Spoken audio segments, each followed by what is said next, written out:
Hey everyone, and welcome back to the Firefighters podcast, where we seek to develop, inspire, and motivate the world of the emergency services operator through a series of wide-ranging conversations. Now, before we go any further, just hit that rate, follow, or subscribe button on whatever platform you're listening to. It's a key performance indicator for us and helps us reach even more people. Now, here's what we've got for you today.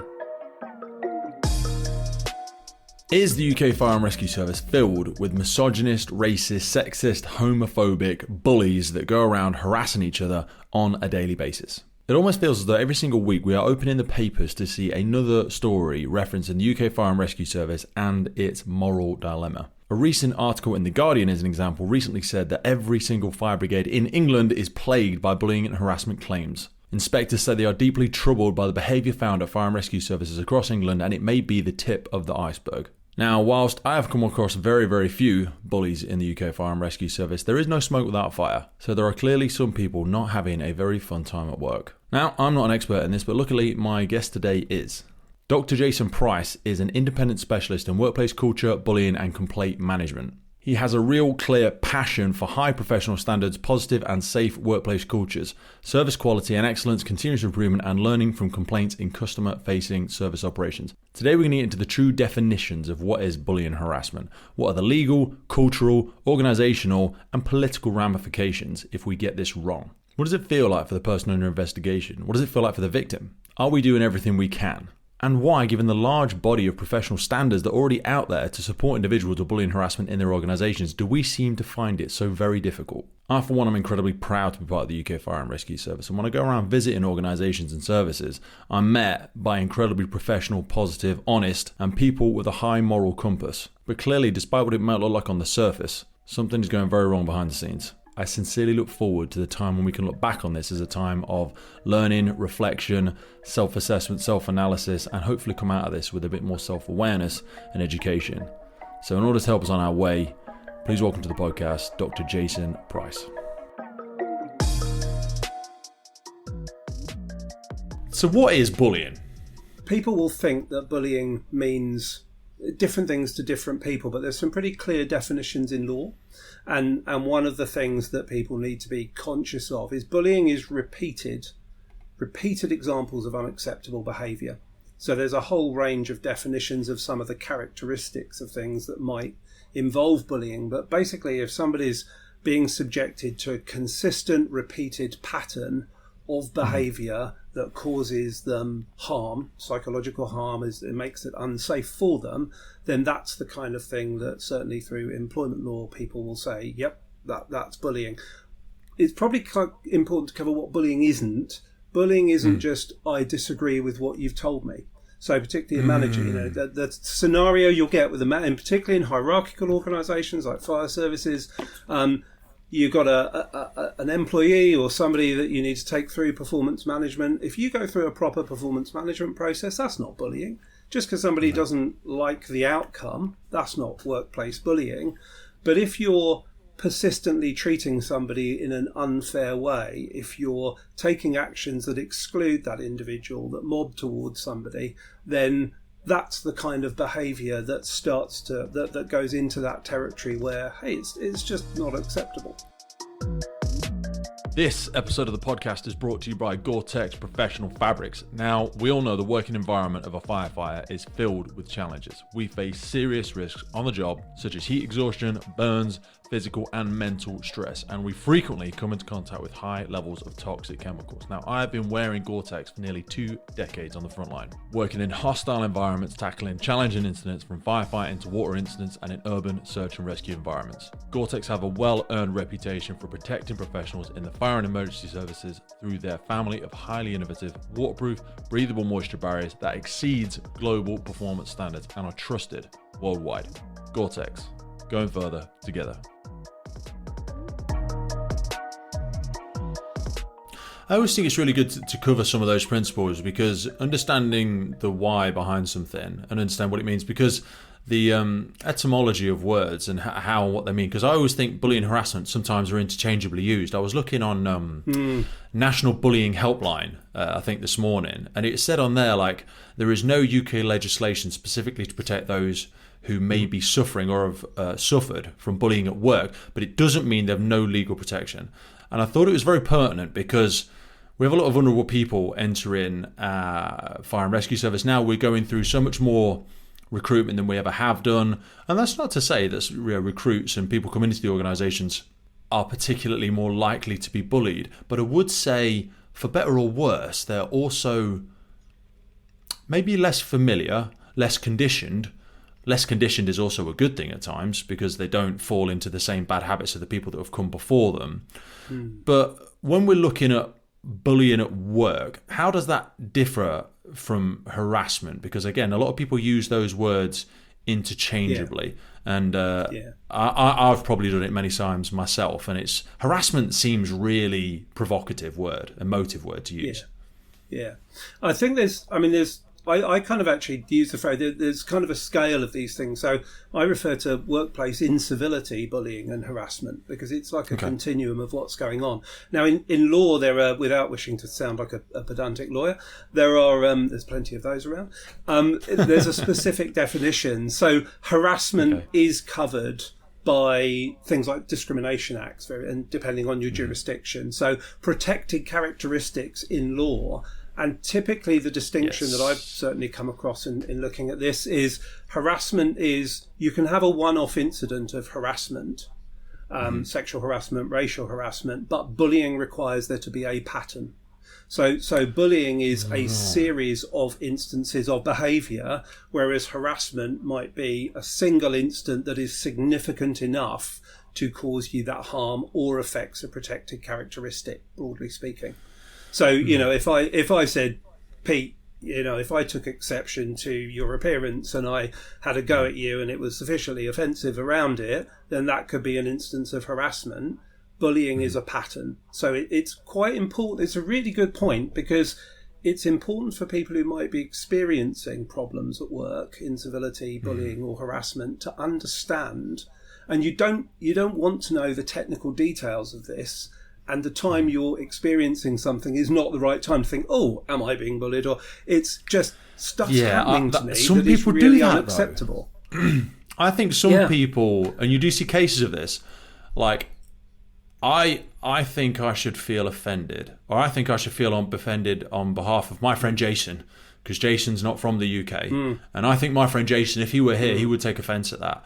Well, Jason's not here, so let's let Jason speak for himself a little bit. But also, like, I've been in rooms where, and I'm not, if it's not obvious to listeners by now, I'm not a massively well-educated individual. But I've been in rooms where I would have heard things that didn't stand out in my head.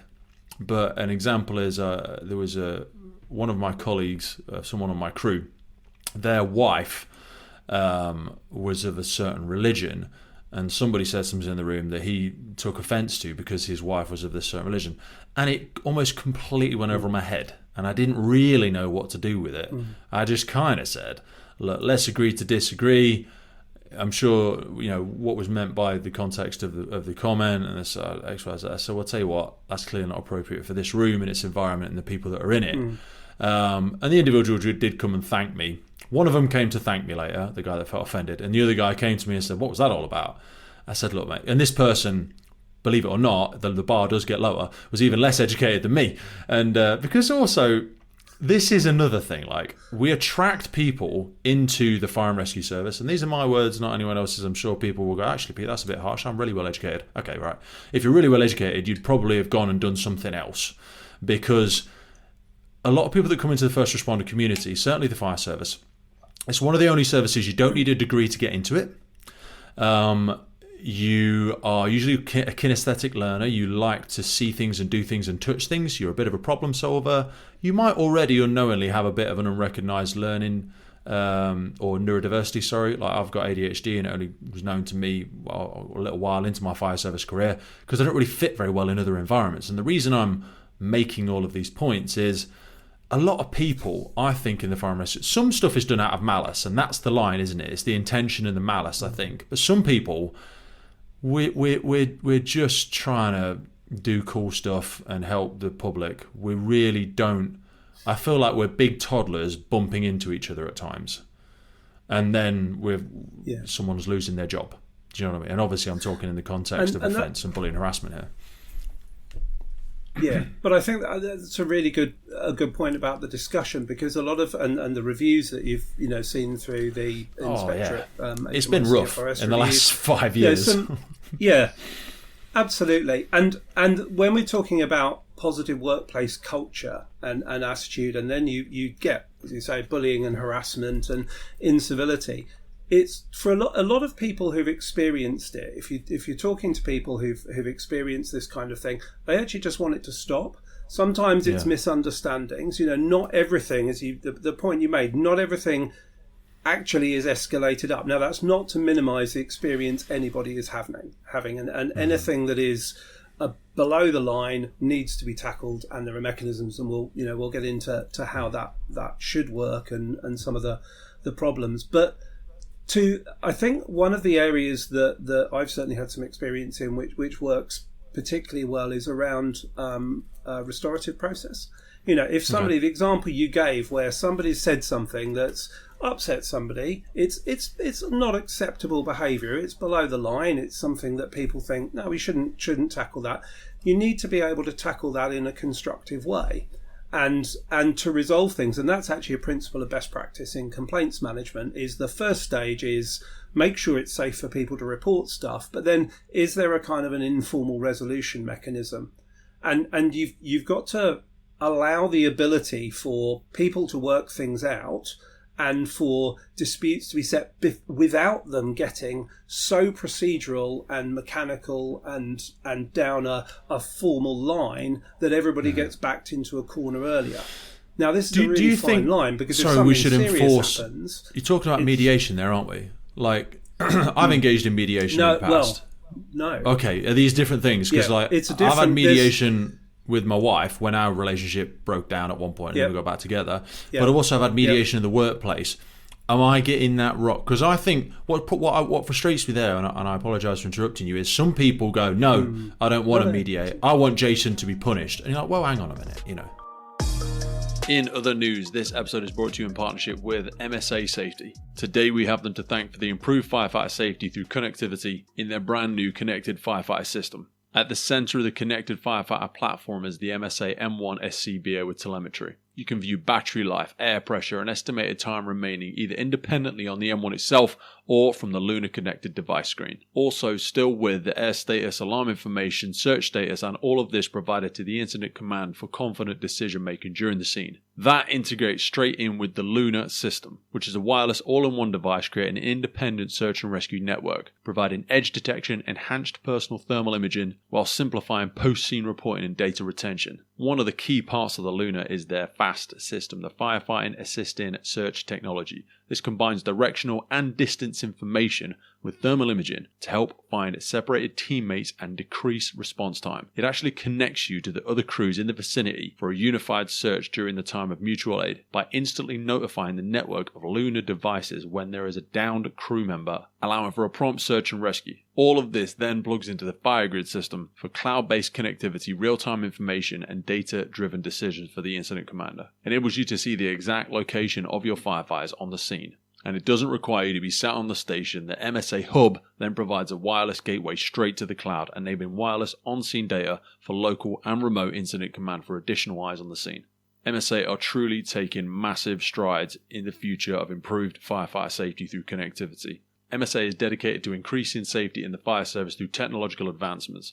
Various feature enhancements, new products, partnerships and integrations will provide additional capabilities readily accessible by products, software and services in the brand new MSA Connected Firefighter platform. Now back to the show. Mediation and restorative practice are subtly different things. Mediation is a much more directed, agreed format and mechanism, whereas a restorative practice is much more about, it's still a facilitated process, it's still a process that's managed by somebody with the professional skills in restorative practices, but it allows an environment where people can reflect on things. It's all voluntary. It's one of those things. It's a tool that is quite a full thing. It's used obviously in the justice processes in some cases as well. But it's a good way of allowing people. Now, the other point that I just want to pick up on that you said of you give a perfect example there of what I wanted to talk about. People saying, Jason said this to me and I want him sacked. One of the things you've also got to be careful about in having a good practice complaints the principles of a good practice process in managing complaints and dealing. It has to have trust. People have to have trust and confidence in it, and I think the reports show, certainly recently in the UK stuff, that's one of the areas that's really lacking. So we'll talk in a bit about what builds that confidence, but the expectation people have of, I've been offended, therefore so and so is going to get fired. We have to be quite careful there that you're not actually setting targets of workplace bullying and abuse up with unrealistic expectations about what might happen. And I just kind of want to couch this, because it's not saying in any way that these things aren't treated seriously, but there are always a number of perspectives to an argument. One person having a perspective. It's about having a clear, neutral, impartial process to determine what has happened. And we'll touch on this in how you do good practice, because this is where some of the processes are failing. But I think if people go into this, if people going into workplace incivility and conflict immediately can get quite quickly backed into a corner, and rightly so, they've been aggrieved. Nobody's denying that they haven't experienced something that's happened to them. It's really important that people are allowed to state what has happened to them and how they feel and be heard in a constructive way. But there is a reason that a good, neutral, impartial, fair, balanced and consistent process is followed, because it has to be fair to everybody involved. The assumption in a lot of the language, there is an assumption of guilt sometimes. Yes. And, there's a victim and there's an aggressor, as well there's a perpetrator, and there's someone that's done the thing. That language immediately said, now there may well be, and it's not taking it away from anybody to say there is, but you don't know until you've looked at the facts of the case. So There's a target, there's somebody who's had an experience, and there is somebody who is alleged to have carried something out, and the mechanism for sorting out what's happened, it's really important that happens. And a lot of the problems that we've seen in those reports, which I'm sure we'll touch on, is around the way that process then starts to break down, or is not followed, or people are not supported through that. And there's studies on both sides of that particular fence. So I think it's language, the definitions. You don't want to sound pedantic. The most important thing, if somebody has had something happen to them that they feel, hey, that's wrong, and I've got a problem here, that they have someone they can talk to confidentially and safely, and they can get good, solid, practical advice that helps them through the situation and helps them take the right path that's for them. Some people may not want to complain. If it's a serious sexual harm incident, having somebody sit down and say, tell me everything that's happened, may well be re-traumatizing those victims straight away.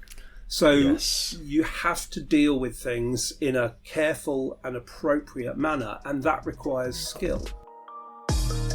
Ever heard the quote that true leaders are readers? Well, we believe this is true. Listeners often ask where we go to keep our finger on the pulse of what's happening in the sector globally. So there are a few key publications which I encourage you to go check out. Now, if you're looking for insights on disaster management, fire protection and firefighting, for us, we go to Asia Pacific Fire Magazine. And when you're looking for the latest on the Middle East fire protection industry and fire services, it's Gulf Fire Magazine. And our quarterly check-in is with International Firefighter Magazine, reporting to municipal, industrial and fire training professionals. Now, next up, and widely accepted to be the global voice for passive and active fire protection. This is a good one. It's International Fire Protection Magazine. And finally, and perhaps the most relevant to our predominantly UK audience, I'd strongly suggest subscribing to UK Fire Magazine, reporting to the United Kingdom fire protection industry and fire services. We're really excited to announce that after a long-standing relationship and mutual respect, we've now partnered with MDM Publishing, who bring you all of these essential publications. Because in a world of change, the learners shall inherit the earth, while the learned shall find themselves perfectly suited for a world that no longer exists.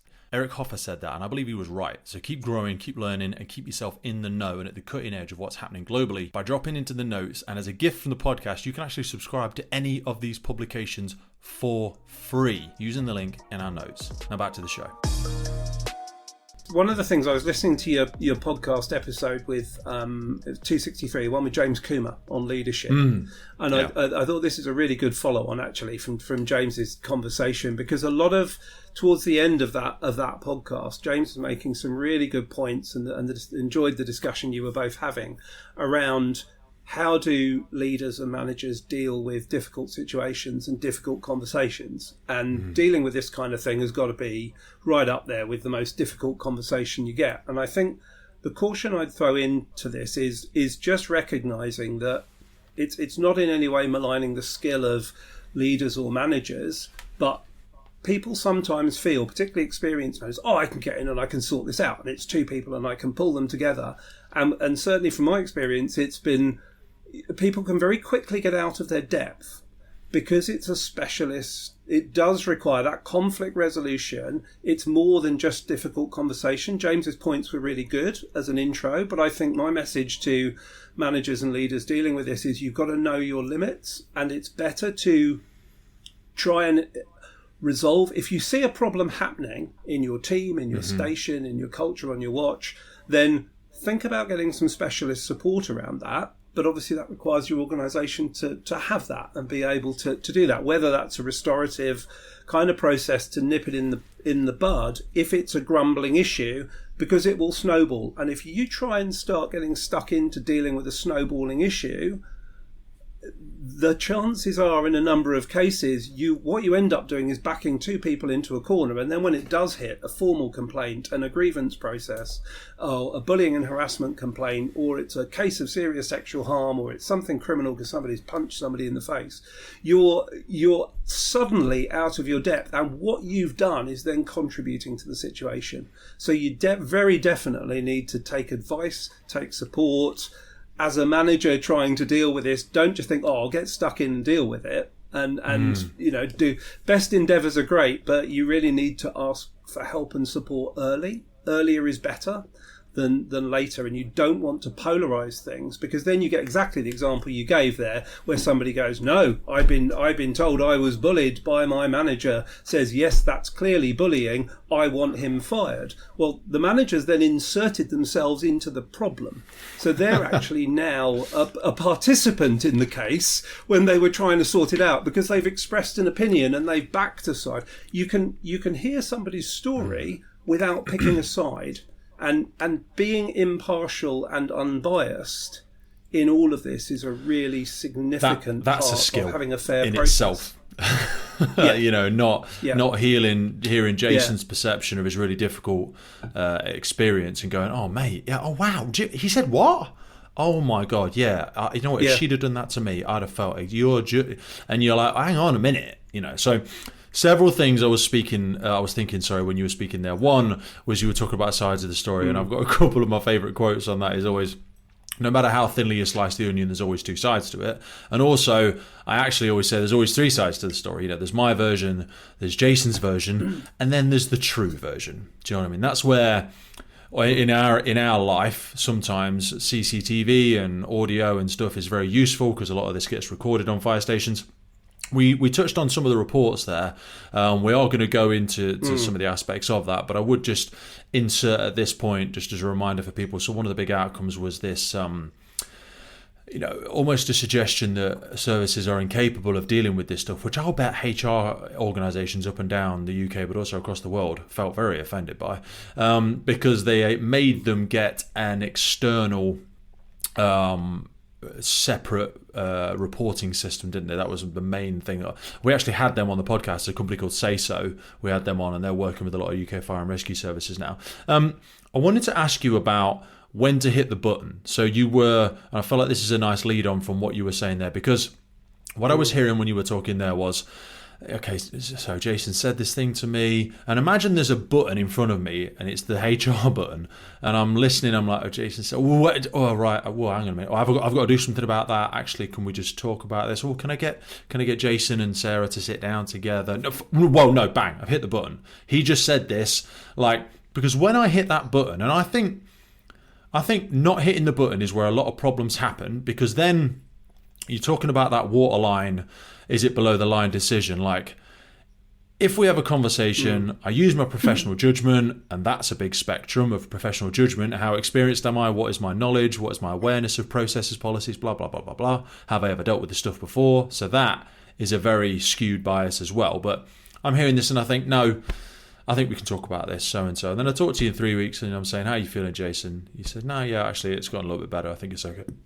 If you get spoken to in a year's time by the BBC or somebody else and they go, so was it reported, Jason?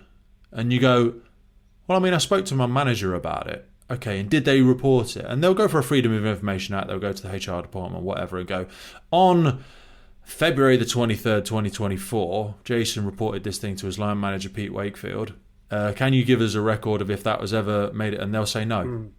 So after all that faff and waffle, the headline that will go out was, yet another case of bullying harassment that was not reported and escalated appropriately. Yeah. This is an endemic, systemic clusterfuck of an organizer. And we're like, whoa, whoa, whoa, whoa, whoa. Because also, like, when I hit that button, and this is the point I'm trying to make, there's several questions that in my waffle here. I fear that when I hit that button, Jason's going to get moved.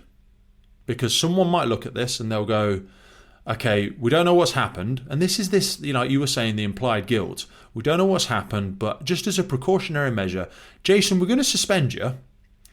Jason, it's for your own safety. It's for your own mental well-being. We're going to suspend you whilst we investigate this. What? Everyone's going to know about it, but we won't tell anyone. But everyone will know. Will that be all right? Do you know what I'm trying to say here? I think so much damage gets done to the culture, and then that makes me as a manager go, I'm not going to hit the button because I don't. Jason's not a bad guy. I know Jason. Let's talk about this. So help me string together all of the waffle that I've just said. What does that mean to you? So many really good points in there, and I think. Where do we start? I think the most important thing for anybody, if we talk about those audiences of who's going to be listening to this and who's interested in this, there's people who are experiencing that workplace incivility. There's people who are witnessing it, who might see something happening and going, is that above the line? Is somebody needing support here? And what can I do as a bystander? There's the people who deal with it, leaders, managers, the HR professionals, other specialists, if you're lucky enough to have them. And then there's the senior leaders setting the culture. And there's a kind of a different perspective, but all of those people have a role to play in this kind of thing. The most important one is that somebody who is a target of inappropriate workplace behaviour has the safety to stand up and say so and be believed. Believed doesn't mean you take their side. Believed means you are listening openly and they have the right to share their experience and that they will be supported in whatever way they need to be to safely come forward if that's what they wish to do. Not everybody does wish to safely come forward. Sometimes it takes time. And this is where you get into the minutiae of complexities in HR processes sometimes. But fundamentally, the person affected, the way we were just discussing that, and this isn't a criticism of the way you were putting it, but a lot of the conversation is very much other people standing around going, what can we do to protect them? They're the person affected. And this is about the phrase of victim-centred stuff, which has been mentioned in some of the reports as, actually it was criticised because of the way it was done. And people are, again, trying to do well-meaning stuff, but you have to protect the people who are affected. That might mean putting in place some safety actions such as changing a watch shift or other things. I spoke to a firefighter this morning actually from the UK. We were having a conversation about their experiences of harassment and sexual harassment and work, and those are the kind of actions that saying, actually, you stood up and made a complaint. Whilst this complaint is being investigated, it is serious enough, we are taking it seriously. We believe that you feel something has happened to you. You've told us your story. We believe that you've had that experience and we need to act on it. When do you push the button to go straight answer? If it crosses any of the absolute red lines, is it criminal? Is it discrimination? There are defined actions there? You certainly need to think about, this is when I need to be having a serious conversation around it. And this is this continuum of, is it incivility? Is it harassment? Is it If it's bullying, if it's harassment, it's pretty clear because it's defined characteristics. Somebody That's what has I mean. sent a I feel like the homophobic bullying email is the grey about area. one of their colleagues. Bang. Yeah, yeah, it is. And it's this continuum of incivility leads to bullying. Poor behaviour and poor culture, the research studies in this have shown that allowing incivility to develop, allowing behaviour that is a bit close to the mark to go unchallenged, is what then leads and emboldens people to go further in that and start to allow mobbing behaviour, cultural norms. When is it an initiation ceremony and when is it bullying somebody? When is it something that 20 years ago we all went through? Because that's what happens when you join a watch. Actually, what does it feel like for the person involved? And you don't know. Just because you went through it doesn't mean somebody should go through it today. That's a big and that's thing. not about people coming in today. I know we go down. So you see, there is. I think certainly because what I've life's learned changed, society's changed. The way we've absolutely. grown up changed. Pretty much always for the better. As much as people think, "Oh God, it's terrible." Yep. You know what? It's never been such an incredible time to be alive. Let's get a little bit of a perspective, shall we? As much as, and this is another thing as well. As much as social media and news and all sorts of media brings it to the forefront of our minds more, it shines a bigger light on it. Actually, I think the globally, it's the safest it ever has been. Socioeconomically, we don't want for many of the essentials. When you look at the old, hierarchy of personal needs, Maslow's hierarchy of needs, we've never been as secure and lucky as we are right now. But because things are thrown in our face more, like my daughter, as a slight segue, she said to me the other day, she was like, "Daddy, I want to get one of these rape alarms that tells the police exactly where I am if something happens." She's 10. Yeah. And we live in quite a nice area. And I said, okay. Totally. And she's got a phone. Yeah. Most of the time she's dropped off at school and we only live a very short distance from the school. And I was like, do you know anyone that's been raped or harassed or bundled into a van? No. Have you heard of anyone that's been raped? No. Why do you... Well, and then she showed me this stuff from America on social media. And I'm like, baby, no. I'm sorry, you don't... Also, just practically, what are you going to do? Hold this in your hand everywhere you walk? I don't... And people might listen to that and go, oh, Pete, you should look after your daughter better. Okay, whatever. But I'm like... that's why people look at stuff like that. And again, I think that's a lot of what we're seeing in the news now is these bullying harassment cases coming out about the UK Fire and Rescue Service saying, it's endemic, it's terrible. You know what? I think a lot of it is older stuff, although actually, and we'll circle back to this at some point, you did share a post, I think, on LinkedIn recently around there's someone that's been put into a chief fire officer position. They've only been in it a week, and I think they're already they were under investigation for bullying when they were put into the bloody job. And you just think, my lord, no matter which way you spin that one, it doesn't look very nice, does it? But I wanted to ask you if it's an appropriate time to step into a conversation around, because we'll come back to the leadership aspect, I promise. Positive workplace culture. So I often hear analogies, and you see this a lot. American firefighters do it a lot, and I've competed at lots of high levels in sports up until and including international levels. I really like high performing cultures. Love that. Let's get amongst it. Let's get shit done. Let's expect the best of each other. Let's have really high levels of expectation and personal accountability. And people like to liken that to business because they hear the Jeff Bezos's and Apple examples and Elon Musk's and the old Rankum and Yankum that was General Electric and all this sort of stuff about a high performing culture. And can we create a high performing culture? You know what?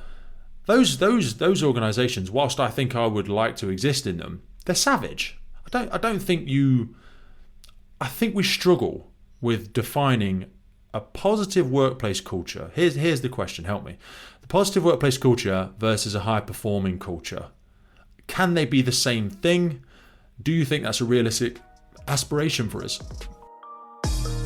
If you're a regular listener to the podcast, then chances are you are big into your own personal development and the development of firefighters around you. So I wanted to remind you of our mobile app Drillbook. This is a free training and development resources made by firefighters for firefighters. Heading on to Drillbook, you will find incident debriefs, radio messages, knots and lines, quick reference guides, quizzes every single day. We've got useful links to the ERG, to Web Rescue, to Jessup, Euro Rescue, 10-second triage, National Operational Guidance. You've got trauma skills sessions and questions in there with 10-second surveys, patient handovers, questioning, bleed controls, vitals, major incidents, and not to mention our daily quizzes where you will find questions on extrication, casualty handling, breathing apparatus, fire development, water rescue, rope rescue, you name it. It is the go-to resource if you've got a spare 5 minutes on the firehouse to develop yourself and those around you. Not only that, if you're looking to get into the fire service, we've got advice on there on interview questions, interview answers. You can build your own questioning in there. We've got radio messages apps where you can develop and put together your own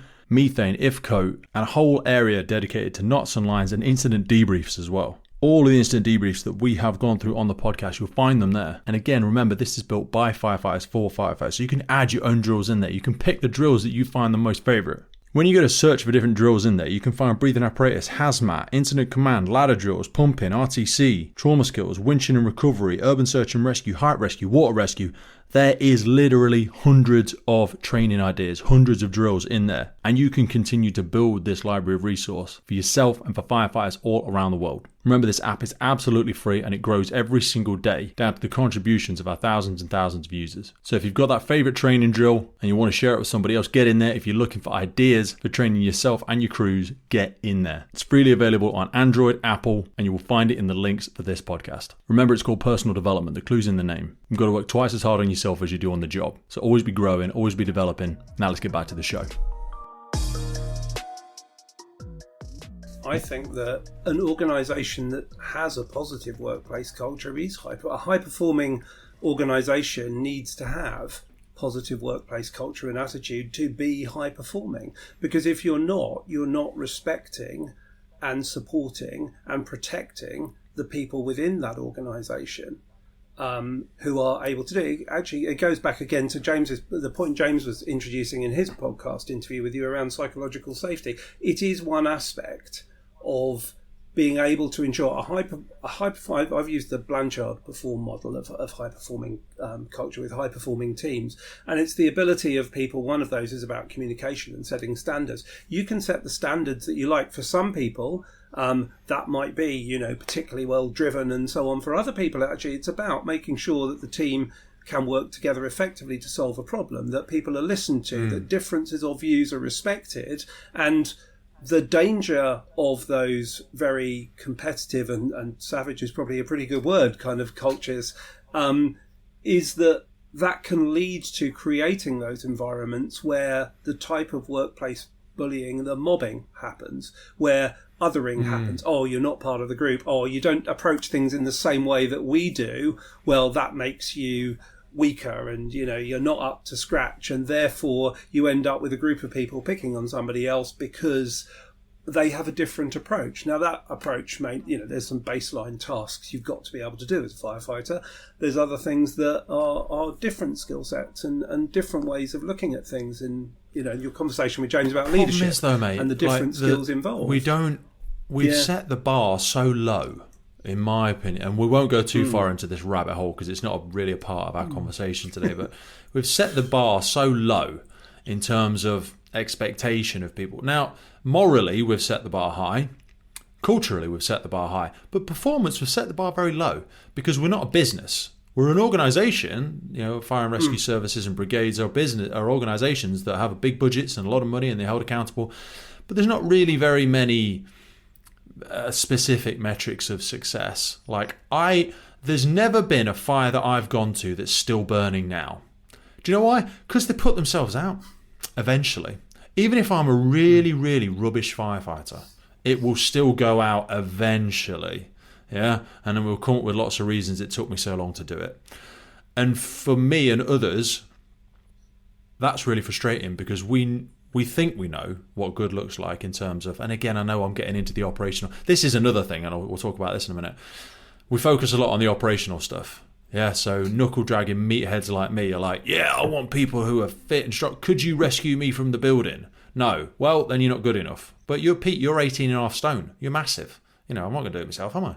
And all that sort of rubbish. But we focus a lot on the operational aspects of the role, but that's not where we do the damage. we do the damage in the soft skills, in a lot of the skills. And I forget who it was that pulled me up on calling them soft skills. I think that's a local, it's just something that's made its way into our vernacular, but we do think of them as hard skills and soft skills. But I don't know if there's a negative connotation to soft skills as well. But I'm talking about the emotional intelligence. Those skills, we don't really empower managers. We don't train managers very well on these sides of it is the problem. Do you know what I mean? We train them in operational tactics. We're a command and control structure. And then this is where things like 360 feedback, a lot of organizations are bringing this in. And this stuff is old. You know, I was doing this 15 years ago in organizations that I used to work for back then outside of the fire service, or 20 years ago probably now, sorry. Like, why has it taken us so long to get up to using? And it's part of my drive for having you on today, because looking outside of our local sphere of small world fire service, are all these experts that have worked with organizations and businesses for so long to create healthy cultures and give self-awareness. Like, we're only really learning those lessons now. And this stuff is not new.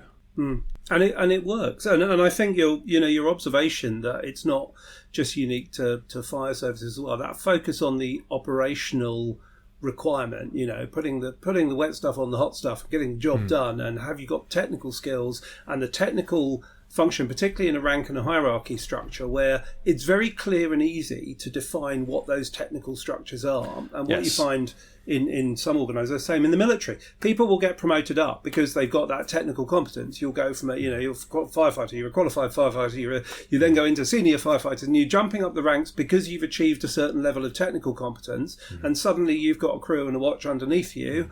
And nobody's actually trained you to deal with interpersonal conflict and the fact that nobody can talk to one another. The fact that nobody likes you, how can you be a high-performing team? That's just crazy, isn't it? And how can, to jump it back to, but how can you be a high-performing team if that team cannot discuss the problems that are in there, or if part of that team is setting up a little clique that doesn't like another part of the team, or a female firefighter joins the crew and she's in a minority, and so suddenly there's somebody on the crew who's making inappropriate comments about her, or there's, God forbid, there's actually instances of physical or sexual harassment. And then you've got the whole instance of you've got paid crews, you've got volunteer or on-call crews. It's an environment where there's a rank structure, and there are other hierarchies that are then imposed upon that, creates a potential for an awful lot of division and conflict. And that's the kind of thing that breeds problems with the culture. So you have to have a mechanism to make nobody should come to work and be afraid, particularly in a role like firefighting, where you're depending on the person next to you when you go into, when the bells go off and you go out on the truck and you're out there, everybody's got to be part of that team, because that is actually potentially a life and death situation for you. So conflict, and there's a research study, somebody for a research thesis looked into this, a chap called Walker, I think, and he found that these rank structures are more prevalent to creating those environments for bullying and harassment, and it leads to those problems because it actually does put people at risk. It causes more serious problems. So it can't be put in the bucket of a soft skill. The cultural stuff is not separate from your operational capability. Whether you can perform a functional task, certainly when you are managing and leading larger and larger groups of people, it is about making sure that, we're adapting to new attitudes, we're respecting new people, we're bringing in those. And I think that one of the areas which is really interesting, I was having a conversation with somebody about this the other day, is, and it's almost in response to some of the reports that we've seen of, if we haven't done particularly well on the culture, the answer is to swing the pendulum across and zero tolerance and nothing's acceptable. And that can actually be setting targets up to fail. And it's not necessarily, and this will come out in time, I guess, the pressure, particularly under a media spotlight, to act now, to do something. You're back to that old adage of it's an old project management adage from my days in consulting, of we haven't got time to plan it and do it right, but we seem to have time and budget to do it twice. And if you're jumping in under external pressure to do something, we've got to do something. Furious activity does not necessarily equal progress. And you will see organisations that have been through these cultural views that will, through best endeavours and public pressure and media pressure, take some action. This is a journey. You're not, James said this in your podcast with him, you're not going to change culture overnight. Of course you need to take steps. Of course you need to take action where there are serious problems. But equally, knee-jerk action, you've got to think through the wider consequences of this. And that's where looking at resolution, about complaints process, about investigation processes, the good practices out there, people are just not doing it. Same thing. I did 360 reviews when I first started my career. They're fantastic. It works really well. Do you know what I mean? It's a really good way. I mean, you're older than me, but that's what I'm saying. And it's like, but this stuff. Why are we looking at this stuff? Works, it's just come out in the leadership framework for the NFCC, and people are looking at it. And I have a strange lens on a lot of stuff because I get the privilege of speaking to people like yourself from all over the world with varying different differences, and it gives me a very diverse way of looking at problems. And also, before the fire service, I did a role in continuous improvement. So we did Six Sigma, problem solving, behavioural change, and all this sort of stuff. And that was just sometimes I regret leaving, totally honest, because it was so great. Like I loved some of that stuff. But it's surprising that we look at this stuff and see it as brand new. But also, like you said about over-indexing, these knee-jerk reactions, and sometimes when we do over-index, it loses its authenticity and also it loses its impact, because the over-indexing example, and I said this actually with I sat in on an equality, diversity and inclusion lecture recently to give feedback. They said, we're doing a course for some managers. Can you give us some feedback on it? So I went and sat in and took notes and participated as well. And it was a great room full of people. And it was like pushing on an open door, because these are managers, a lot of them mid-20s to mid-30s. Want to develop in the organisation that they work for, and they get it. Do you know what I mean? They're good people. I've met a few of them in different courses from different services many times in the past. And I said to the instructor, I said to the person giving the lecture afterwards, I said, it's like you were pushing on an open door. It's like you went too far with some of it. It's like you were, because some of the stuff was like, who can tell me why it's important not to be racist? And it's like, really? You know, like it was like we were teaching people how to breathe, and some of these people were like, "Well, yeah, I mean, obviously, why would I do that?" And I know some of this sounds facetious to people, but this is a lot of the training, mate, that's honestly out there in the fire service now, because we've seen elements of misogyny, racism, sexism in tiny pockets. Now, this is another thing. Like, the irony is, we say we want to reflect our community, and we do reflect our community a lot of the time in terms of our population, our ethnicity, blah, blah, blah, but also in our behaviours. And you know what? There's some real arseholes in the real world. Yeah? And because our selection processes are fairly poor and will take anyone that fancies being a firefighter, we will move heaven and earth to try and get you over the line, you do end up with getting some bad eggs through the net at times. So if there's one in 100 people, one in 1,000 people, or one in 100 people that's a little bit racist, a little bit sexist, a little bit homophobic, if you run an organisation of like London Fire Brigade, it's got 6,000 staff. So if there's one in 100, you're going to have 60 people in there flitted across your organisation, reflective of the public, who are arseholes, and they are just bad people. They got through accidentally. We didn't realise who they were when they got through, or the selection process wasn't very good, or whatever. These people are going to exist, but I think we are sheep dipping everybody with sometimes some very, very common sense stuff, which is what leads to a lot of the confusion when I speak to firefighters on my teams and watches and across the UK and further afield, when they're like, are they seriously talking to us about why I wouldn't grab a woman's ass in the workplace? Like, really? Do you know what I mean? Sometimes I just think the amount of money we're spending on that, I'm like, do you know what I'm trying to say?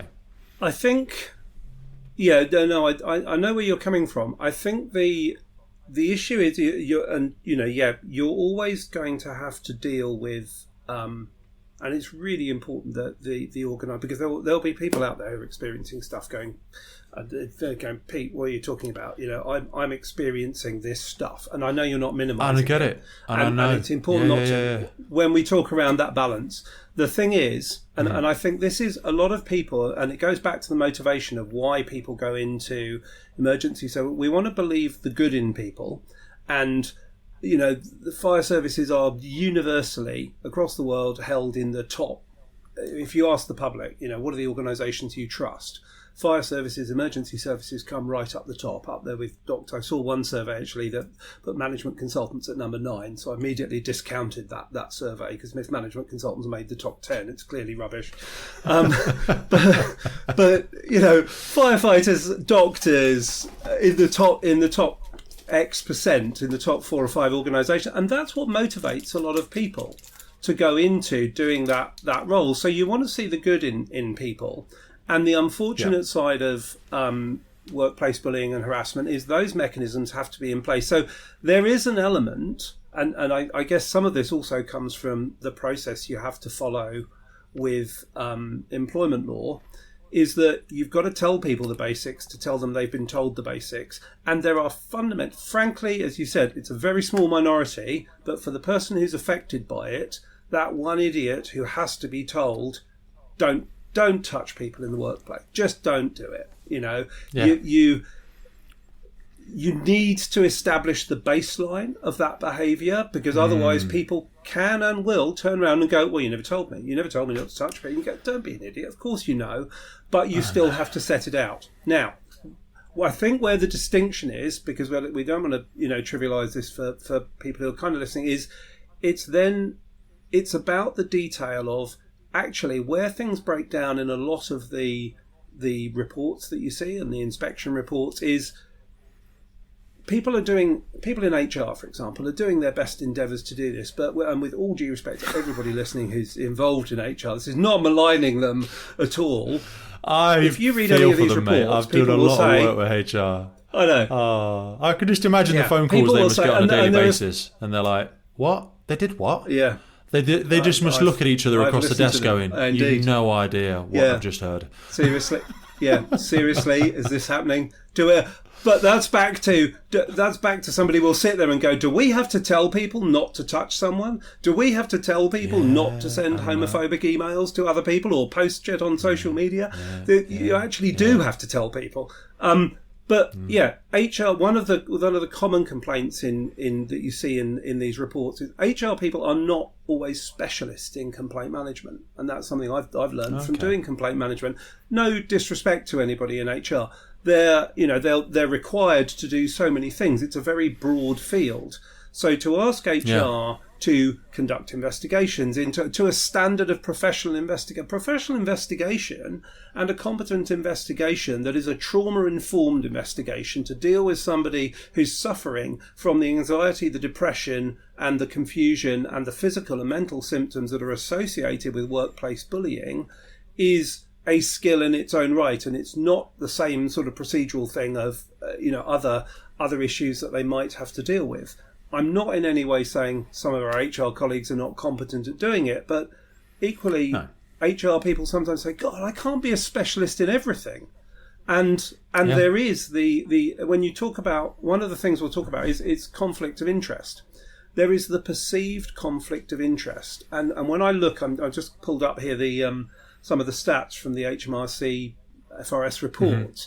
And, you look, even the best performing excellent and outstanding fire authorities, in the survey of people who responded to the inspectors, the lowest number I can see here is about 7.3% are reporting workplace bullying. So even in the outstanding authorities, some the number I've got, some of the good ones, 3.3, 4.4, 5.7, 7.1, and those are in the really good authorities. So you can't deny this stuff happens, and you have to be there. In the worst case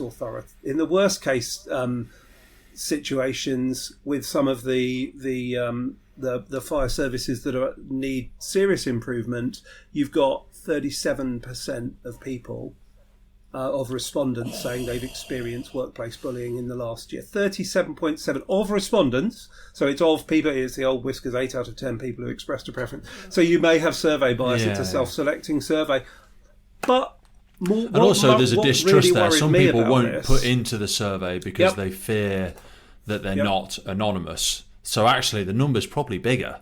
Yeah, and that's why when you go to external reporting and complaints reporting, that's why you start seeing the number of, I've always said this while I've been looking at complaints in all organisations, for consumer organisations, the number of complaints is not a benchmark of success. We've got fewer complaints is not a benchmark of success until you know your complaints process is completely open and completely trusted.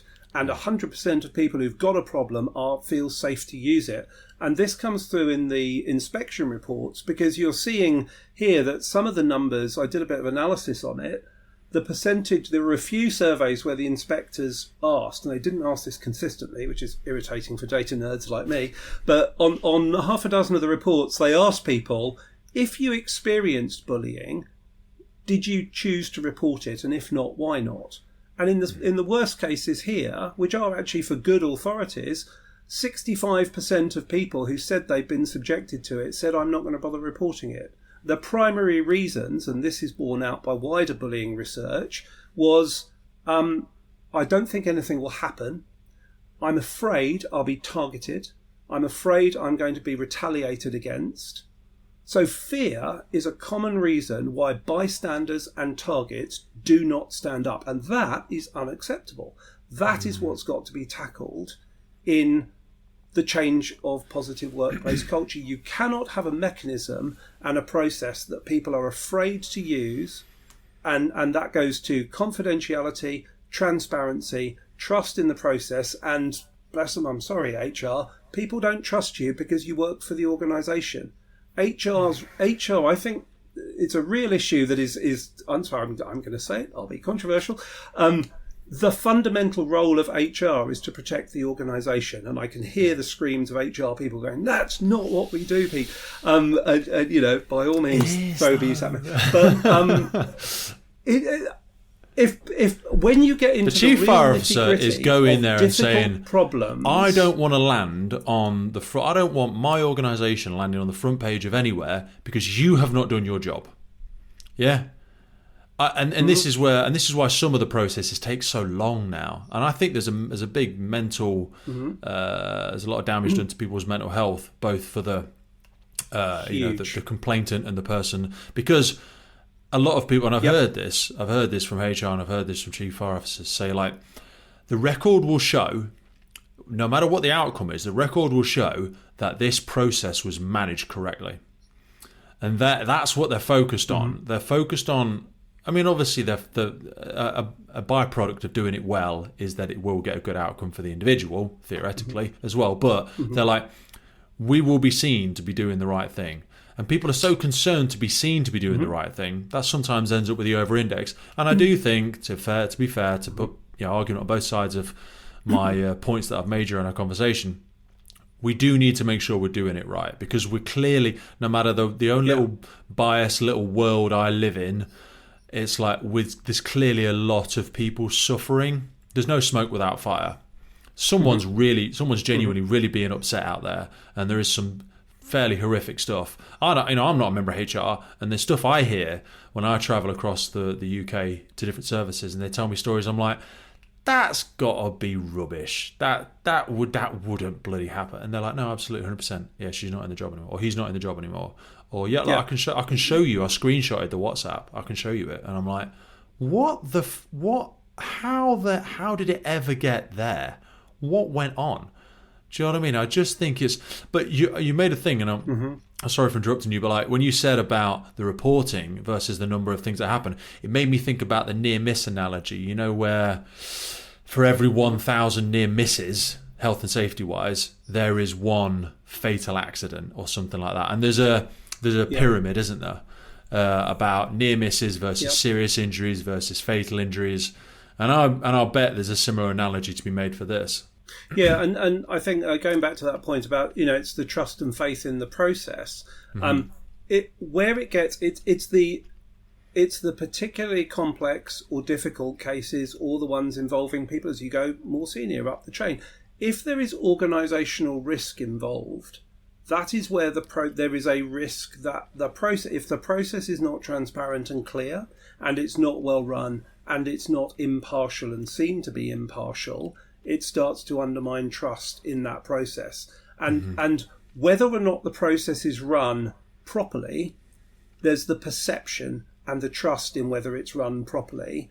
And that's where I do see that HR, bless them, has got this conflict in, because if push comes to shove and somebody at a senior level is accused of bullying and harassment, and they're senior in the hierarchy and other people depending, and this is where rank structures start to come into it, you can play it anywhere down the line, people are going to start saying, if you've made unjudicious appointment at a senior level and suddenly there are accusations flying around at a senior level that would be media worthy, you end up, and the research shows this, not in speaking from my experience here, but research into interviews from researchers in bullying and harassment, that what you end up with is those quiet discussions around, and suddenly the problem goes away. Now that solves a tactical problem for the organisation. It does not address the systemic problem of a culture. And what people see is, oh, hang on a minute, so-and-so's not here anymore. We don't know anything about that. Oh, it's all confidential, which it is. You can't talk about the details of what's happened to people.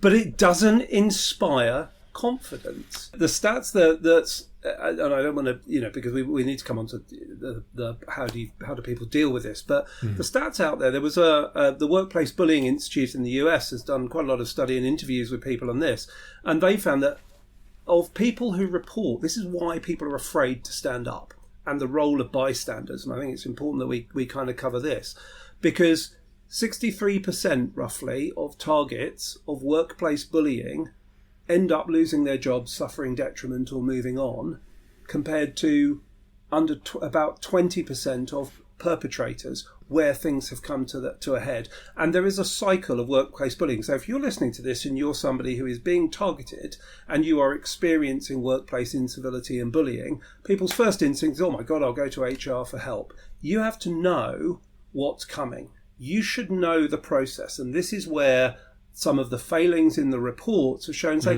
well, it's not clear to people. People aren't told what the process, they don't know what to do. There isn't the support for them psychologically to deal with the experiences of what they're having. People who are suffering from workplace bullying will have sleep disruption. You know what it's like. Do you want to be on a fire truck with somebody who hasn't slept, who's not competent because their decision making's disrupted?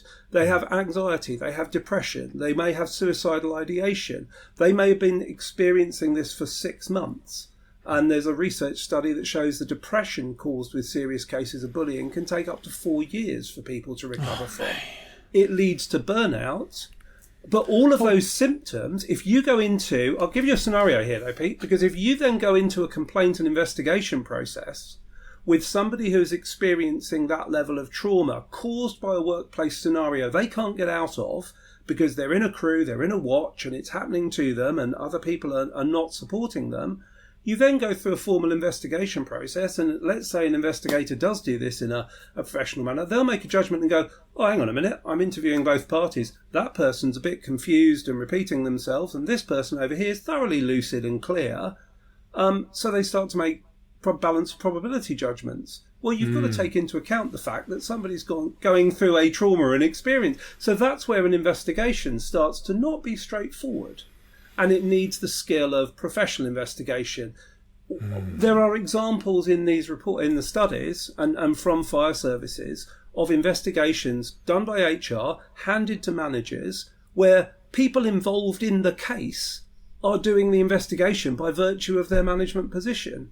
I mean, there is no clearer definition of a conflict of interest than an investigation into a bullying complaint being handed to somebody by a party. You are biased. You are clearly biased. Yeah. And a simple step in a complaints process at the start, conflict of interest declaration. Nobody should be doing anything on a case and a case investigation if they are in any way associated with that.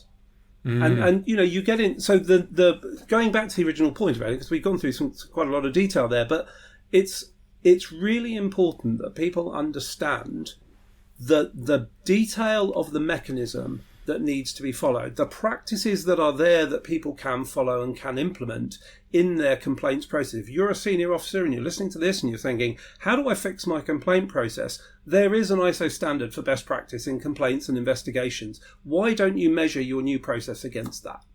Because if it doesn't hold up to an ISO standard, it's not going to work, is it? It's not even meeting a basic principle. So there's something people can do as a proactive measure. What are the support mechanisms you're going to put in place when somebody stands up and says, hey, I need to make a confidential report, or somebody says, hey, somebody's come to me, I've witnessed it, I've seen this happening, but they're too afraid to stand up. What are you going to do? What's the psychological support you provide to the person who's affected to help them through that? What's the confidentiality provisions in an environment where everybody knows what's going on because it's all talked about the water cooler? What action are you going to take to the person who turns around and publishes their side of the story on social media whilst an investigation is going on? What action does an investigator take when somebody goes around the rest of the watch and goes, hey, you know, I've been accused of this. You're on my side, mate, aren't you? And then that's how are you going to protect the target from victimization and mobbing? And without that level of real detail protection in these processes, that's where the rubber, it may be a small minority of cases, but for the people involved, it is utterly devastating to them and their career and a situation that they just can't get out of. Today's podcast is powered by our partner Lifelines and their revolutionary approach to functional hydration. Just like in firefighting, water is essential for body function, but studies show more than 80% of firefighters are dehydrated. A 25-year study findings from the National Institute of Health showed poor hydration to be linked to early aging and chronic disease, and even mild dehydration results in significant negative impact outcomes including headaches, exhaustion, rapid pulse, irritability, and poor cognitive function. A study conducted by Yale University showed that participants who were just 1% dehydrated had a 12% increase in errors when performing tasks that required cognitive flexibility. In addition, dehydration is shown to worsen mood and attitude, contribute to confusion and poor decision making, and negatively affect memory and judgment. In other words, you really don't want your incident commander, firefighter, or for that matter any first responder on a critical scene to be even slightly dehydrated. Mild dehydration occurs when a person is just 1.5% dehydrated, a condition that does not even trigger the thirst response in most people. So just imagine how quickly a firefighter or any first responder can and does become dehydrated in their day-to-day duties, which is why I address my hydration first thing every day with Lifelines. Go into the notes for this episode and specifically check out Lifelines Hydro Fuel and Hydro OG by clicking in the notes for the podcast for a clean energy solution designed for those who demand more from their day. Now back to the show. I think some of the problem there as well lies in, so a lot of procedures, policies and stuff are written as tools to assist a manager usually. But like you say, there's nothing really, to my limited knowledge, that if I were to put in a complaint that talks me through what's going to happen to me. And I know that would almost be an impossible document to write because this depends on the nature of the complaint and blah, blah, blah, blah, blah. But you could put some generic steps in place. So this is what's going to happen. You'll be asked for statements, you might be interviewed. If it meets one of these typical triggers, you may be redeployed onto another team. You may be, for your own protection, we might move you or look to, that's some of the easy stuff. Easy, probably not. That's some of the stuff that you might put in there. But they're also like, let them know what might happen. There'll be an investigation. What an investigation will look like might be written. It might be in-person interviews. It might be formal. All of that will be compiled and the investigator will make a balanced decision over what they think the outcome is. That doesn't make that the outcome, because then the outcome, if it has a disciplinary connotation to it, it will then go to a disciplinary hearing where somebody else will actually look at the investigation and the outcome of the investigation, and then that person will make a final decision. And even that can, all of these steps aren't really, there's not like a guidance template, I don't think, for the person to know that if I hit that button, what's going to happen to me. There's guidance and policies out there for managers to tell them what to do. But also, I just wanted to close the loop on the senior leadership thing as well, because one of the senior HR individuals from the UK Fire and Rescue Service I was speaking with recently, the question got raised like, all this stuff everyone... who investigates them? Because you're right, a lot of HR departments don't investigate their own senior leadership team because of a conflict of interest. I think in the UK Fire and Rescue Service, it actually goes external, and the Combined Fire Authority, who actually employ the fire service and employ the senior leaders. So for example, we don't do our own selection process for our own senior leaders. They will get done by the government or by the Combined Fire Authority or by local council, because that is who is actually paying that person. And they will then appoint a private investigator outside of the HR, maybe somebody like you, maybe a recognised professional who will conduct an impartial investigation. But then that also, you can spin everything in whatever way you like. So that then looks like to the internal people, they're like, oh, so if it's senior leadership team, then HR doesn't investigate them. It goes into their own special club and one of their mates investigates them. No, that's not what happens. But it can't be your own HR department because they work for them. Though it's like it's not going to work. And no, really good examples there. And I think, first of all, I wouldn't do it because I'm not a qualified investigator. So you want a qualified investigator, and it's interesting. Came up on LinkedIn in a discussion I was having. One of the things about the UK apparently is talking to lawyers and investigators and in the network that there are no standards actually for judging who could do that investigation. So if you're going to, there are here in New Zealand, you have to be a licensed investigator or you have to be a lawyer. But is a practicing lawyer the right person to do a trauma-informed investigation? What in training have they had in trauma, or are they just doing investigations because they are a lawyer and therefore they've got the license to do it? In the UK, you don't have to have a license to do it. Apparently, you can just you can set yourself up and say, "I'll do investigations," and away you go. So but the responsibility, that's where it comes back to actually the process. You can't at a high level. You might find somebody, an HR director, going, "Oh, we put all of this out to external investigation because that's fair." Well, not unless you know what the standard is of your external investigation. There's an ISO standard now for investigations. Does your external investigator adhere to the ISO standard, and do they have trauma-informed training? Because if they're going to deal with somebody who's suffering from workplace bullying, who's a target of workplace bullying, they need to be trauma-informed, and they need to know that the investigation process is consistent from one to the next. Because people don't look at it case by case. They will sit back and look. The people who are not reporting that, between 11% and 65% in the stats of the question that was asked in the reports, will sit back and go, yeah, I saw how they did that investigation before. I'm not sticking my head up against, above the parapet. So it's not just about having the high level process saying, well, if anybody ever says to you, we've had no formal complaints, that doesn't mean there's no bullying. It might mean there's no bullying. To me, it says nobody trusts the process and the process is too difficult for people to follow. Yeah. If I can just touch on your guide, you're absolutely right. That's an example of something that people could put together, but it's also an example of exactly what you might not want to do in how you present it to people. Because if you say, it's very similar. When I was in the UK at Birmingham City Council, many years ago, we did some work with our neighbourhood office team, and they had really good processes for helping support people who were suffering from domestic violence, who came in, who were asking for advice. And the specialists in that environment, that's a hard place the worst thing you can do, it is. And the worst thing you can do to somebody who's experiencing that is to come on and be the rescuer and take it all off them and bombard them with this chunk of stuff. If somebody is experiencing bullying and harassment, they need to know, yes, it's really helpful to know that there's a process. Transparency of process, understanding how it's happening. But if you're overwhelming people at the start and saying, all of this stuff is now going to happen to you, that's intimidating. And I've heard of examples of talking to firefighters, again, where just a bundle of stuff arrives from HR, telling them things with a legal terms of reference behind it. That scares the living daylights out of people. It causes them to pull the duvet over their head, go into a hole and go, holy crap, what have I done?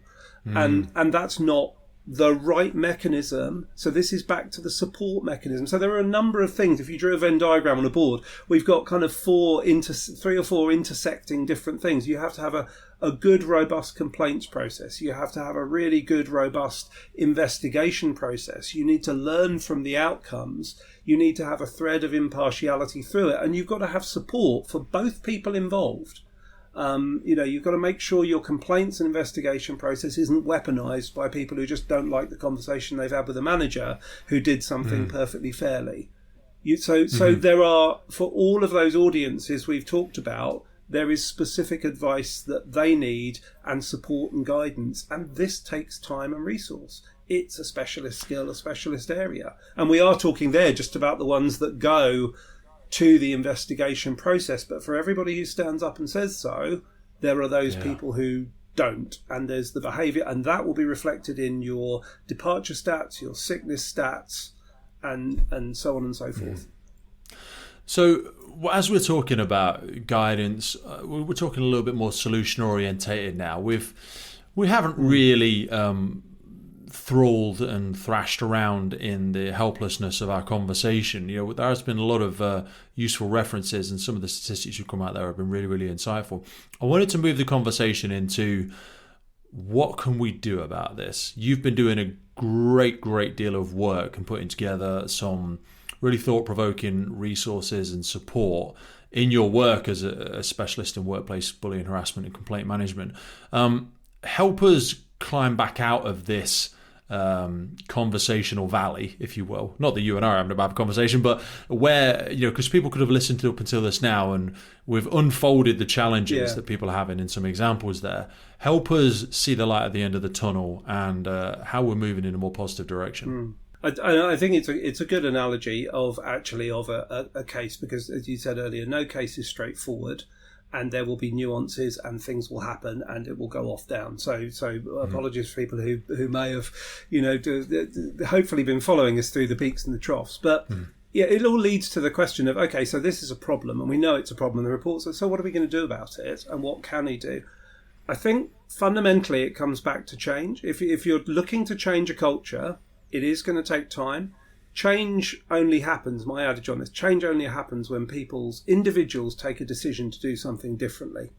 And in creating a positive culture, that's the people who might have been in the fire service for 20 years, 30 years or longer, thinking, actually, I need to reflect on myself. Again, James's podcast, the points on reflection and thinking about your own position, the points you've made in this discussion about actually things have changed. New technology comes along. You didn't have drones a few years back, but now a drone with the thermal imaging camera is really helpful in a functional area. People don't have a problem adapting to that. So why would they have a problem having an open conversation with a facilitated practitioner who can help them uncover why there's a dispute in their team? So people at all levels and on all sides of this need to take a decision to go, actually, I'm going to reflect and I'm going to think about whether I've done the right thing. And that's what makes change happen. Now, easy to say, some people just won't. People can influence change. And if we're dealing with this in a cultural position, be an upstander, not a bystander. It's hard if you witness something happening, if you see something happening, and somebody is a target of incivility, bullying, harassment of any form, one of the best things you can do is, at the simple level, is, are you okay? And not just as a glib statement, but bystanders who do not stand up and become upstanders actually are complicit in enabling bullying. It makes the targets more isolated. So if you see something happening that is questionable, if you know it's against your values or below the line behaviour, do something about it. And for targets, people who are experiencing this, a lot of people say, I'm not going to come forward because I don't know, I might be the only person. The chances are you're not, and you'll never know how many others there are. And actually part of the restrictions in the process is people, when complaints come in, you can't turn around to somebody and go, oh, excellent, you're number 5. And you can't go fishing. That will lead to a case falling over, because somebody a very smart lawyer at the other side will go, oh, well, you were leading them into this and you disclosed information you shouldn't, and it causes problems down the line. So you need to be aware of the support and the resources available to you.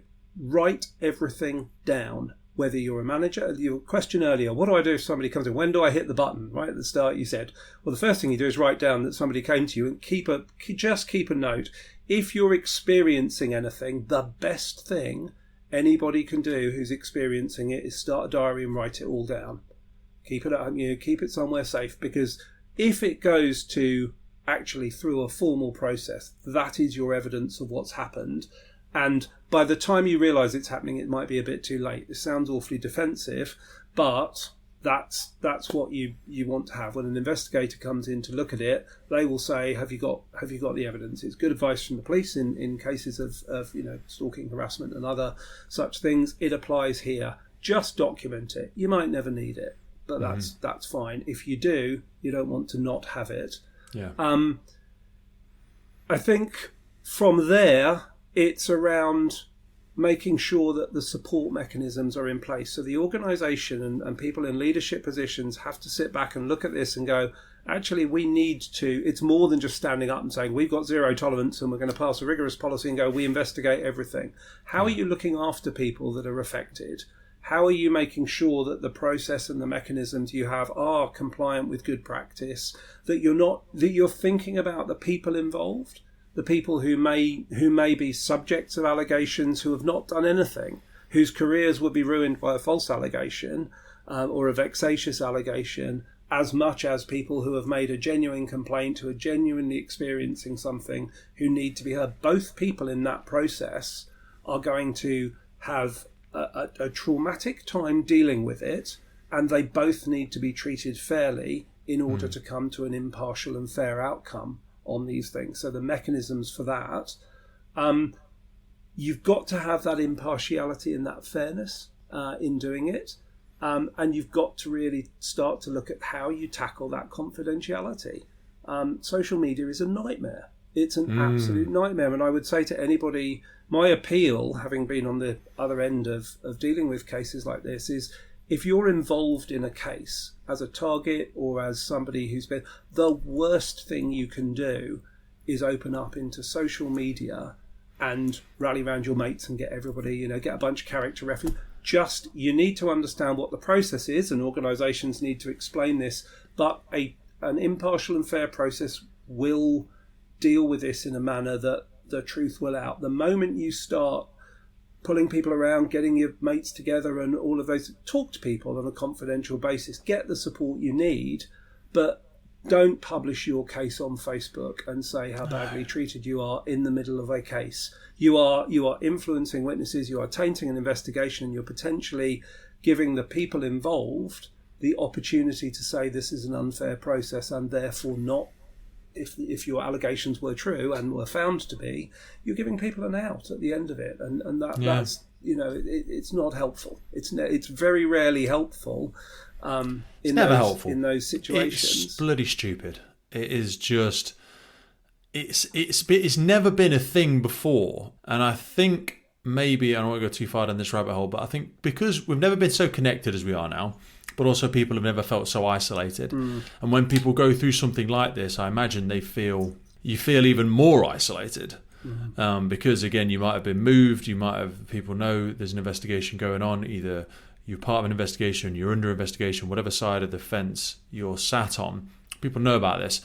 And historically, like you say, you would just talk to a partner, maybe, and this is for people who haven't got a partner. If they haven't got a partner, if they haven't got kids, maybe they just live alone. Maybe their work, and I think you find this a lot with firefighters and probably a lot of other first responders, their work is a big part of their life, because they might even be sad enough to have a firefighters podcast, do you know what I mean, where they talk about the thing all the goddamn time.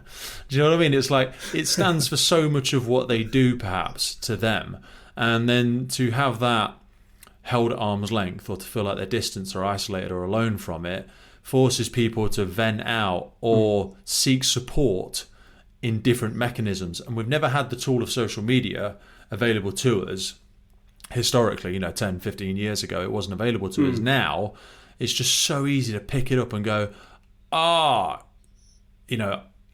who rhymes with flace and rice. is a dickhead. Is this, that, is the other. I need to be careful what I say here because there's so many snakes around. Oh, what the hell are you doing?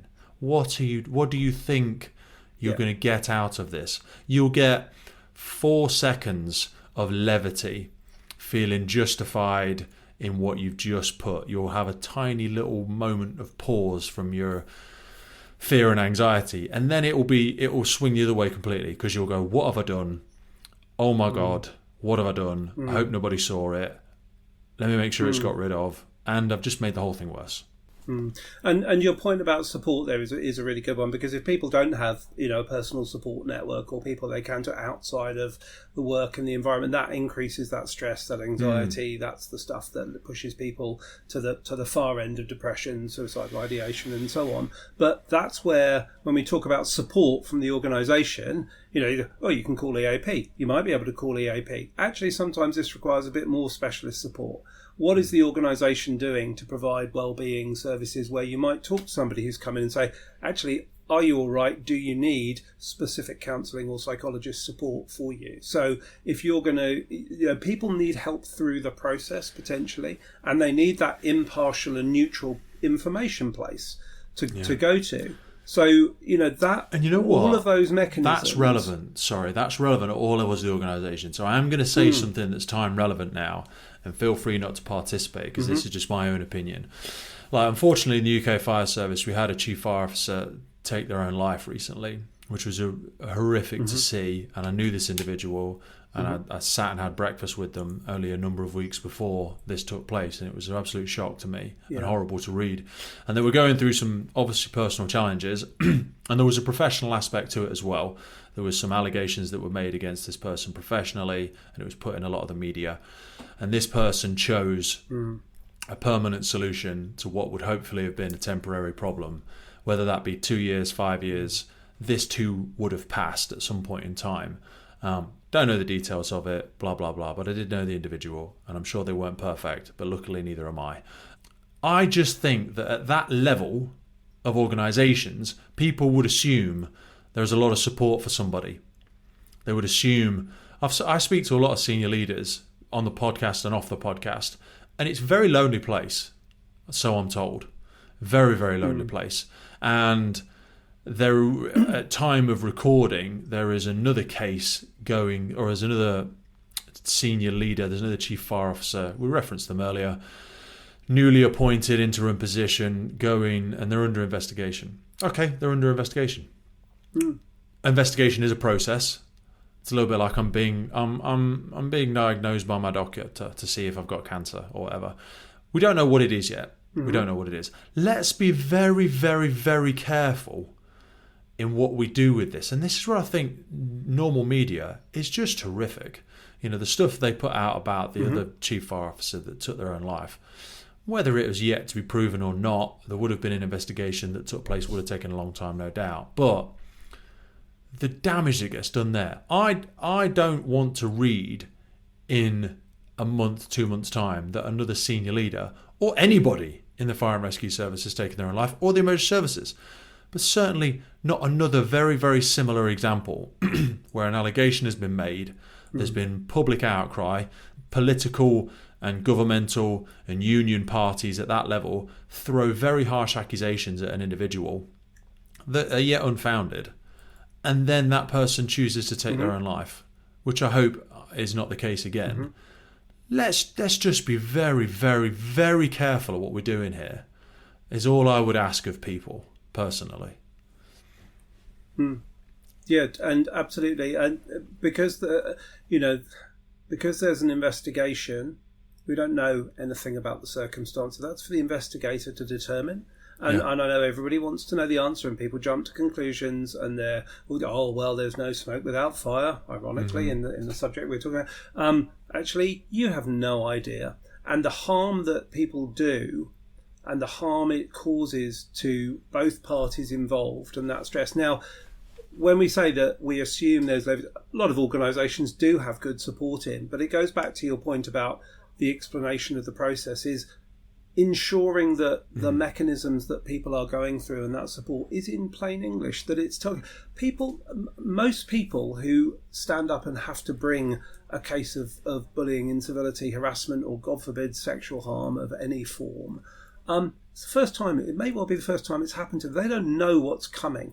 They trust the process and they trust the organisation, and you have people who in the process itself are very familiar with what's going on, and therefore there's assumed knowledge. So explaining stuff in plain English, that's people who've been through this for the first time have no idea what's going on, and it's very easy with procedural stuff that has a legal basis or a disciplinary and an HR basis. Bless them, if you're living this each and every day in HR, you're familiar with the terminology. Somebody who is just out there doing a completely different job, who's suddenly hit with phrases about investigation and interviews and, do I need legal representation? I haven't got the money for a lawyer. I'm not in the union. I am in the union supporting the other guy. What happens? It's a very, very stressful process. So to say, we've got a mechanism and not tell people, and then people go into a black hole and there's no updates. Even if the update, this is basic customer service practice, every 2 weeks going back to people and going, hey, we know you haven't heard anything, we're still doing the interviews. There are key stages that can go through. The timeline may vary. You want to do some cases take too long. Some cases will take a lot longer because the participants involved will present evidence, and through natural justice they have a right to challenge that evidence. So things happen that can extend timelines. But fairness is the paramount. In my view, fairness is the paramount criteria for getting to the right answer in this. So organisations need that support process, and the mechanism and the way people are supported through that has to be impartial and clear, and making sure people are all right through the way. And that it doesn't stop when the end of the process happens either. There's then the restorative element, because if, as we said right at the beginning, if I'm sitting here going, I want Pete fired because of what he said to me, but employment law says, no, Pete's never going to be fired for that. Pete's going to get a written warning and he's going to be told to sort himself out, and we'll give him some training and support in more appropriate language to use around you. Actually, that's where restorative practices play a big part of, you probably still got to work together with people. You might not be able to stay on a separate watch anymore, and you need to bring people together. So all of those mechanisms need to be a part of what happens to support all parties. I suppose the last piece of advice I give to people who are experiencing is, when we say write everything down, the other appeal I'd make is it's really hard because it's an emotional situation. Stick to the facts. Do not embellish your story. The moment you start embellishing what's happened or putting your opinion on it, if it gets to an investigation case, somebody who is looking at this is neutral and impartial. Of course you're affected emotionally, but try and break that out. You want to stick to the facts of Pete spoke to me and said he thought I was wearing an offensive shirt today, and he called me an offensive name because of it, and I didn't like the way he spoke to me, and then he yelled at me, and then he went and hid my boots in the kit room so I couldn't actually get out on the truck because he'd started hiding my stuff, and that was retaliation because I kicked back at him. So Pete's an arsehole. Suddenly you're lapsing into opinion. What we need to know is what Pete said to you, when he said it, who saw it, was it on CCTV, is your camera, your kit room on CCTV, so you can check these things. Keep the opinion out, because the more people repeat the story, it is natural that it gets embellished. Write it down at the time, write down everything at the time, and stick to the facts, and that will serve you as well as it can through a process. I always use the SBI model when I think of stuff like this, and it's always situation, behavior, impact. Don't embellish it with opinion. Just give me the situation, the actual behavior that you observed or you believe took place, and what the impact of it was on you. Don't then embellish it with your opinion of what you thought they meant or anything like that. It's just situation. It was me and Jason on the Friday morning having a conversation over the internet. Behavior. Jason at one point in time turned his seat around and faced the wall for 5 minutes during our conversation. Impact. I think it was really rude. I think it was really offensive. I think whatever. That's just the impact that I think it had on me. That's it.